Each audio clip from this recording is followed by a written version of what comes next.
You still hang with them that done got your partner whacked? Marlo a real case of like the streets and the rapping. Two whole different worlds. And he more so got caught up in the streets than rap. Streets prepare me for life, and like I learned a lot in the street. Picture this, your day one homie, the one who's been solid with you since the very start, gets taken out on the interstate, and then rumors start spreading that someone you thought was cool in the industry might have been linked to it. Gonna go on a song and say, verbatim, you still hang with them that done got your partner whacked? Okay, so you got 21 Savage on your album, and then 21 Savage get on the album and say, get him smacked, then turn around and give his brother dap. So he dissing your partner on your album. Probably said it in the studio with you. That's the wild situation people in the streets kept whispering about when Lil Baby and 21 Savage fell out after Lil Marlo's death. Folks been talking non-stop. Today we're digging into the street chatter about how some people claim 21 Savage had connections to the drama around Lil Marlo, why Marlo's situation even became a conversation in the first place, and how Young Thug supposedly stepped in before Atlanta turned into straight chaos. Stick around because this whole story runs way deeper than what's floating online.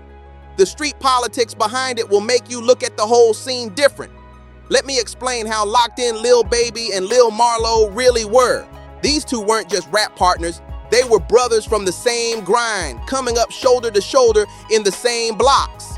Both came up around Bankhead, one of Atlanta's roughest areas, and their bond was the real day one type that barely exists in the industry anymore. When they both signed with Quality Control around the same time, it looked like they were about to rise together and take over the city. But here's where everything took a dark turn. Lil Baby's career took off fast, superstar levels, while Lil Marlo's music never caught the same momentum, at least according to Pierre P. Thomas from QC. Since Marlo's career wasn't bringing in the same type of cash Lil Baby was stacking, he stayed tied to the streets trying to keep up with his friend's lifestyle, and Baby did everything he could to help his boy win. Lil Baby tried everything to keep Lil Marlo focused on music. He helped him lock in a record deal, kept him in the studio for long sessions, put him on tracks, and pushed non-stop for Marlo to leave the streets alone. In interviews, you could clearly see how much Baby believed in Marlo's talent and how badly he wanted him to make it out the hood the right way. But Marlo stayed locked into his street lifestyle, even with a deal on the table and Baby riding for him. According to people in Bankhead, Marlo was still moving around handling different types of business in the neighborhood. And that loyalty to the streets, even when he had a real way out, is what some people claim led to the tension that later involved 21 Savage. Here's something most casual listeners don't know about him. Marlo wasn't some rapper trying to look tough or create a fake image. In Bankhead, he already had real respect long before he ever recorded a single bar. He was connected to PFK Play for Keeps, also known as 3L, which had links to a group called the Goodfellas. Street Talk says Marlo wasn't just moving product. He was allegedly handling different types of business for his crew. And some people even claimed he had been involved in situations with people who crossed him. One of the biggest rumors that put his name on 21 Savage's radar was the talk around the killing of a man named Capo Nuke, also known as Nuke. Nuke wasn't just another person in the neighborhood. He was a high-ranking member of the Goodfellas, had just returned home after serious time, and had strong ties to the 4L crew associated with 21 Savage. According to the streets, Nuke started spending time with Marlo's child's mother, and people say Marlo took that as major disrespect. That's when the rumor spread that Marlo supposedly made a call that led to Nuke being taken out. And many folks say that moment changed everything for Marlo's future. Because Nuke has strong ties to people connected with 21 Savage, the streets claimed his death couldn't just be ignored, and that's where the next part of this story gets wild. To understand the rumors about how the situation unfolded, you gotta know about Baby Drill, real name Del Cristo Wilson, a young artist who was trying hard to build a name for himself in both music and the street scene. Baby Drill was known for being around 21 Savage's 4L crew, and people in the city said he was one of the younger guys trying to prove he was solid. He grew up under the structure that 21 Savage's circle built, and he was seen as one of those loyal young members who wanted to show he could handle whatever the older guys handled. So when the streets started whispering that 21 Savage had supposedly put a bounty on Lil Marlo, again, all rumors with no confirmed proof. Folks claim Baby Drill took it as his chance to earn major respect and climb the ranks. And things got even more intense when people noticed he started dropping music that fans believed was referencing the situation. After Marlo passed, Baby Drill released tracks like 32 Freestyle and the songs with Young Nudie where he mentioned things like dropping the biggest op when he was 17. And a lot of people assume he was hinting at Marlo, even though he never said any names directly. The talk in the streets was that on July 11th, 2020, when Lil Marlo left the Bankhead reunion, Baby Drill and some others allegedly followed him onto I-285 and opened fire at his car, leading to Marlo crashing and passing away at the scene. He ain't like Marlo got killed, and I was like, damn, boy, you could really get killed. I know this. This ain't nothing I don't know. Marlo, a real case of like the streets and the rapping. Two whole different worlds. And he more so got caught up in the streets than rap. Baby Drill got arrested on separate murder charges in a totally different case, which made the streets gossip even harder about his past. To understand why some folks believe 21 Savage had problems with Marlo, you gotta understand how deep the different crews and alliances run in Atlanta. 21 Savage is connected with 4L, which includes his circle, Slaughter Gang, and links with different blood-affiliated groups around the city, making the whole situation way more complicated than it looks on the surface. Lil Marlo was tied to PFK, also known as 3L, a group that people say had old connections to the Goodfellas. Back in the day, these crews actually got along. There's even old footage showing 21 Savage and Lil Marlo hanging out in the 9th Ward, smiling, showing respect, and moving like everything was solid between them.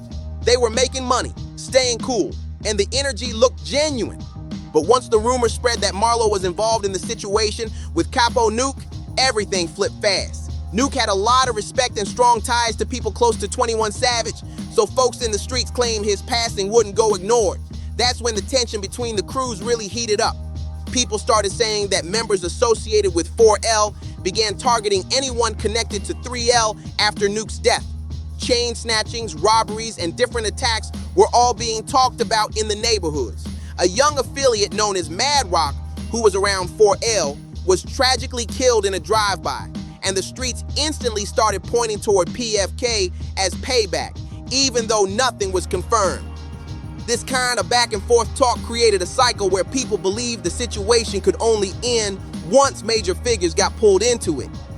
That's where the rumors about 21 Savage came back into the picture, and this part had the whole city talking. People online and in the streets started claiming that not only did 21 Savage have some type of involvement in the moves against Lil Marlo, again, all rumors with no confirmed proof, but they also pointed out how bold he was acting afterward. On Lil Baby's own album, 21 Savage dropped lines that many listeners felt were directed at Marlo, as if he was taking shots at someone who had passed. Right on Baby's project, fans said it felt like he was poking at Lil Baby during one of the hardest moments of his life, almost like he was checking to see if Baby would step up for his friend or keep things calm for the sake of the industry. This whole situation hit even harder because Lil Baby was still trying to process the loss of his closest friend. And then you had 21 Savage dropping lines that fans believed were aimed at Marlo, right on Baby's own project, a move people called ice cold. That kind of disrespect would normally spark instant retaliation in the streets, but the industry side of things made everything way more complicated. Now picture being Lil Baby slowly realizing, based on what people around him were saying, that someone he once viewed as a friend in the industry might have been tied to what happened to his day one. According to folks close to the situation, Baby was crushed when he started hearing rumors about 21 Savage's possible involvement. The talk in the streets was that Baby was ready to move immediately. People said he wanted to stand up against 21 Savage and the whole 4L circle. But the problem was, both artists were bringing in major money and had big labels behind them, so anything reckless could have blown up into a huge mess for everyone. What really hit Baby the hardest, according to people around him, was the idea that 21 Savage might have been smiling in his face the entire time. They were making songs together, showing up at events, moving like everything was solid, and meanwhile the streets were whispering that 21 Savage already knew the full story behind Marlo's fate because he allegedly planned it. Even though none of this was confirmed, The whispers were loud enough to shake the whole city. Young Thug had always pushed for unity in Atlanta's music scene. In interviews, he talked about stepping in to stop different crews from letting beef ruin what the city built, because he understood how fast conflict could mess up opportunities for everybody. So when Thug heard how serious the tension between Lil Baby and 21 Savage was getting, he knew he had to step in before things went too far. Young Thug knew he had to step in before things went all the way left. This wasn't just two artists having issues. People were saying it could turn into a full-blown clash between major crews in Atlanta, and Thug wasn't about to let the city fall apart like that. I got Wham and Savage on the phone to stop whatever could have happened with them. I got niggas on the phone. So he got Lil Baby and 21 Savage on a three-way call and told them straight up that they were too big to let street tension spill into the industry. He reminded them that Atlanta is known for unity, not chaos. Thug told them that the whole world watches how Atlanta artists move, and they have a responsibility to keep things solid instead of tearing each other down. According to Thug himself, he told them, "Man, y'all brothers, we ain't talking about no internet stuff and what's going on in the world. We talking about real life. Both of y'all can get on any platform and say the same thing, that I got both of y'all on the phone and told y'all to stop this."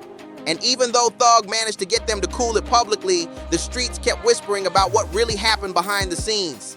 That's why people say Gunna felt bold enough to address the situation in his music later on. In one of his tracks, he dropped a line calling out how Lil Baby was still hanging with someone that done got your partner whacked. And that hit the crowd hard because it matched what folks had already been saying in private. That Baby and 21 Savage were still cool, even after all the rumors about Marlo's situation. What really made people talk even more was when Lil Baby posted a tribute to Lil Marlo on Instagram and then took it down just minutes later. That move had everyone raising eyebrows, questioning whether Baby was going to stand on what the streets expected from him or if he was keeping things calm for the sake of his career and industry connections.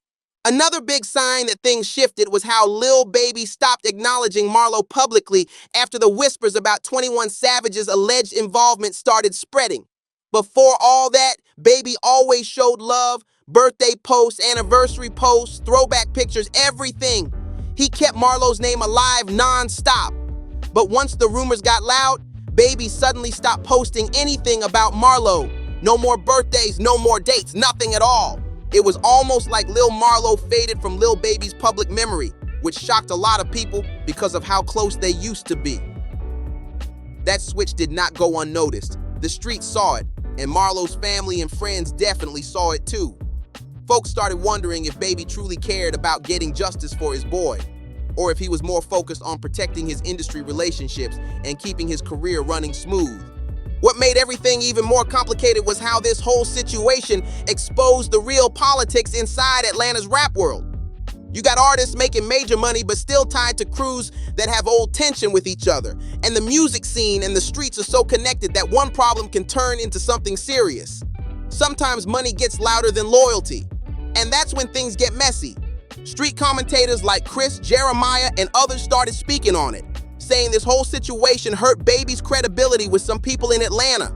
The question folks kept asking was, how can you rap about loyalty when you're still cool with someone the streets say had something to do with your best friend's situation? That question was echoing all over the city. Industry pressure makes things even harder. Label teams, managers, business partners, everybody wants peace because conflict ruins deals and stops checks. So even if somebody wants to stand up for a friend, millions of dollars and multiple careers might be sitting in the middle of it. That's why so many situations get pushed under the rug instead of played out in public. At the end of the day, this story is wrapped in loyalty, betrayal, and the heavy price of trying to stay connected to the streets while reaching superstar status. Lil Baby lost someone who was like family to him, and the streets kept spreading rumors that it happened because of a person he once considered a friend in the industry. And even though nothing has been proven, people continue claiming 21 Savage had some kind of link to it through a younger artist in his circle. Another rumor that kept the city buzzing. People in the streets were shocked when they heard Baby Drill dropping lines that fans believed were aimed at the man who passed, and doing it on Lil Baby's own album made the whole situation even wilder. Young Thug had to step in once again just to keep things from turning into a full-on clash across Atlanta. But by the time he stepped in, a lot of damage had already been done.